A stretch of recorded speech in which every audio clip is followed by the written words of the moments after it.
Siapa yang cita-citanya jadi emas-emas? Indonesia aja mau, masa kamu nggak mau? Kok bisa ekonomi keuangan syariah berkontribusi dengan masa depan Indonesia Emas 2045? Buat yang belum kenal, nama saya Banal Majeda dan saya mempelajari fikih keuangan pribadi dan publik. Ada 5 poin yang akan kita bahas. Sebelumnya, saya kasih tahu visi untuk Indonesia Emas 2045. Ada 5 visi rancangan pembangunan jangka panjang nasional atau RPJPN mulai dari tahun 2025 sampai 2045 nanti. Pertama, pendapatan per kapita setara negara maju.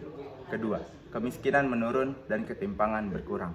Ketiga, kepemimpinan dan pengaruh di dunia internasional meningkat. Keempat, daya saing sumber daya manusia meningkat. Dan terakhir, intensitas emisi GRK menurun menuju zero emission. Di website ini kita nggak hanya bisa lihat visi RPJPN, tapi juga ada agendanya, bahkan sampai misi untuk masing-masing agenda. Langsung ke poin 1, peran keuangan syariah dalam pembangunan ekonomi. Keuangan syariah menyediakan metode dan kerangka kerja untuk mengelola aset dan transaksi berdasarkan prinsip keadilan dan ketulusan. Ini dapat dilihat dari mekanisme pembiayaan risiko yang adil dalam keuangan syariah, serta keberadaan aspek sosial dalam sistem keuangan syariah. Maka dari itu, keuangan syariah dipandang sebagai instrumen vital dalam mendukung program pemulihan ekonomi dan mengurangi kemiskinan melalui pemberdayaan usaha dan ekonomi masyarakat. Next, poin kedua, strategi ekonomi syariah dalam menstabilkan ekonomi Indonesia. Strategi pertama itu pengembangan industri keuangan syariah. Pemerintah perlu memberikan insentif dan dukungan untuk mempercepat pertumbuhan lembaga keuangan syariah seperti perbankan syariah, asuransi syariah, reksadana syariah, dan lembaga keuangan syariah lainnya, termasuk pembebasan pajak dan peraturan yang mendukung operasional mereka. Kedua, pengembangan pasar modal syariah. Terdapat strategi utama seperti penyusunan kerangka hukum yang dapat memfasilitasi dan mendorong pengembangan pasar modal berbasis syariah dan menciptakan produk-produk pasar modal berbasis syariah. Ketiga, kebijakan fiskal syariah. Pemerintah dapat menstabilkan ekonomi dengan kebijakan fiskal berbasis syariah. Penggunaan zakat dan wakaf dapat dimanfaatkan untuk meningkatkan pembangunan sosial. Keempat, literasi dan kesadaran masyarakat.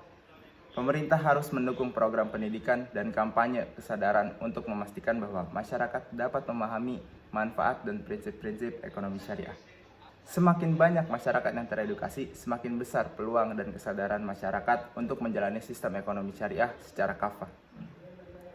Kelima, pemberdayaan ekonomi masyarakat. UMKM menjadi salah satu wirausaha masyarakat dengan kecenderungan dapat bertahan bahkan kian bertambah jumlahnya walaupun dalam masa krisis moneter. UMKM mampu memperluas lapangan pekerjaan, memberikan pelayanan ekonomi secara luas kepada masyarakat, dapat berperan dalam proses pemerataan dan peningkatan pendapatan masyarakat, mendorong pertumbuhan ekonomi, dan berperan dalam mewujudkan stabilitas nasional. Dan tentunya, jangan mau stuck di level UMKM. Keenam, penguatan halal value chain.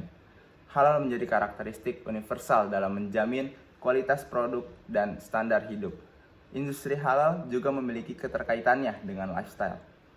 Ketujuh, penguatan bidang ekonomi digital syariah. Pengembangan aplikasi keuangan syariah, platform fintech syariah, dan penerapan teknologi blockchain dapat menjadi strategi yang efektif dalam mempercepat pertumbuhan ekonomi syariah. Terakhir, kerjasama internasional dalam ekonomi syariah. Pemerintah perlu membangun hubungan dengan negara-negara yang memiliki pengalaman sukses dalam pengembangan ekonomi syariah, karena dapat membantu Indonesia mempercepat proses pembangunan dan meningkatkan integrasi ekonomi syariah global. Next, poin ketiga, tantangan lembaga keuangan syariah. Tantangan pertama tentunya pengembangan kelembagaan. Masih banyak aspek yang perlu diperbaiki seperti dual banking system dan pembentukan BCS alias Bank Sentral Syariah. Kedua, sosialisasi dan promosi. Tantangan ini dapat diatasi dengan mendukung pemerintah dalam mendirikan bank syariah, mengoptimalkan outlet di setiap bank konven dan bank asing, atau mengonversi bank BUMN besar menjadi bank syariah. Ketiga, peningkatan SDM. Perlu adanya pelatihan, lokakarya, seminar studi banding, dan berbagai bentuk pembinaan lainnya untuk meningkatkan kompetensi sumber daya manusia. Keempat, peningkatan modal. Stakeholders bank syariah perlu meningkatkan modal mereka untuk memperbesar kapasitas pengambilan risiko. Kelima, peningkatan pelayanan. Aspek keramahan dalam interaksi, kemudahan, dan kecepatan dalam proses serta biaya administrasi yang rendah harus menjadi standar utama pelayanan bank syariah. Next, poin keempat, inklusivitas keuangan syariah untuk pertumbuhan berkelanjutan. Ekonomi sosial syariah mendorong kontribusi X-Share atau ekonomi syariah yang inklusif. Pada 2023, X-Share Indonesia tumbuh positif didorong oleh halal value chain yang meningkat 3,93% year on year dan berkontribusi hampir 23% terhadap ekonomi nasional.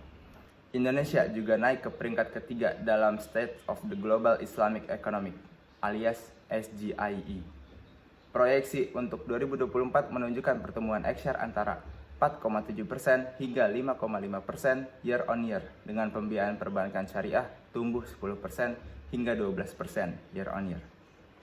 Inisiatif strategis seperti sertifikasi halal dan digitalisasi serta program dari Bank Indonesia dan dukungan OJK menjadi kunci dalam mewujudkan visi Indonesia sebagai pusat halal global. Next, poin kelima, bagaimana konsep dan pandangan fikih tentang keuangan syariah dan Indonesia Emas 2045. Pertama, pembangunan ekonomi inklusif.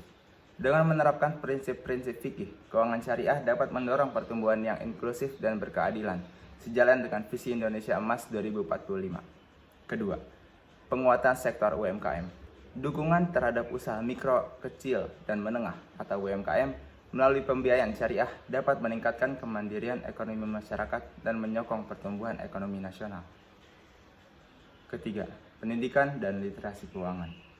Pendidikan mengenai prinsip-prinsip fikih dan keuangan syariah penting untuk meningkatkan pemahaman masyarakat sehingga mereka dapat berpartisipasi aktif dalam ekonomi syariah. Jadi, menurut saya, ekonomi syariah memainkan peran krusial dalam mewujudkan visi Indonesia Emas 2045 nanti dengan menawarkan alternatif yang inklusif dan berkelanjutan untuk pertumbuhan ekonomi. So, itu 5 poin tentang ekonomi keuangan syariah dan Indonesia Emas 2045. Indonesia sudah menentukan visi dan segala rancangannya. Kita yang gak punya tujuan mau berharap apa? Thanks yang udah nonton dan saya harap ini bisa bermanfaat.